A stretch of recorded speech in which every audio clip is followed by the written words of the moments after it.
നിങ്ങൾക്ക് നമ്മുടെ ജന്തർ മന്ദർ പ്രൊട്ടസ്റ്റ് സമയത്ത് രാജ്യം ഭരിക്കാനുള്ള ഒരു ചാൻസ് കിട്ടിയിരുന്നെങ്കിൽ എന്ത് ചെയ്യും?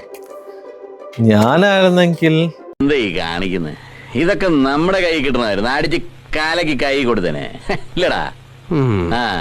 ഒലത്തും കലക്കെന്ന് പറഞ്ഞതാ. അല്ല, എനിക്കല്ല, വേറൊരാൾക്ക് ഒരു ചാൻസ് കിട്ടുമായിരുന്നെങ്കിൽ എന്താ സംഭവിക്കുന്നുള്ള കാര്യം അദ്ദേഹം തന്നെ പറയും. എനിക്ക് ഈ സിറ്റുവേഷൻ കയ്യിൽ കിട്ടിയാൽ ഞാൻ എന്ത് ചെയ്യും നിങ്ങളോട് പറയാം.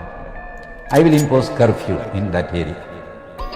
അല്ല, ജന്തർ മന്ദർ പരിസരത്ത് ഒരു 4 സ്ക്വയർ കിലോമീറ്ററിൽ കർഫ്യൂ ഇമ്പോസ് ചെയ്യും. ജനക്കൂട്ടത്തോട് പിരിഞ്ഞു പോകാൻ മൈക്കിൽ ആവശ്യപ്പെടും. 3 തവണ ആവശ്യപ്പെടും. പിന്നെ വെടിവെക്കും. ആളുകൾ ചിതറിയോടും. കുറേ പേര് മരിക്കും, കുറേ പേര് മരിക്കില്ല, കുറേ പേർക്ക് അംഗഭംഗം സംഭവിക്കും.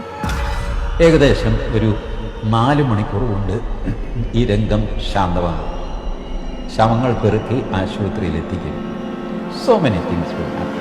എന്താല്ലേ, എനിക്ക് അത്യാവശ്യം ഇഷ്ടമുള്ള ഒരാളാണ് നമ്മുടെ ടീച്ചർ. പുള്ളിയുടെ വീഡിയോസും പ്രസ്ഥാനങ്ങളൊക്കെ എനിക്ക് ഭയങ്കര ഇഷ്ടമാണ്.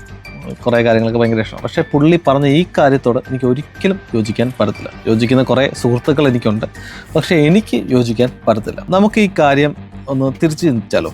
അതായത് നമ്മുടെ നാട്ടിലെ PSCയുടെ പ്രൊട്ടസ്റ്റ് നടക്കുകയാണല്ലോ അല്ലേ.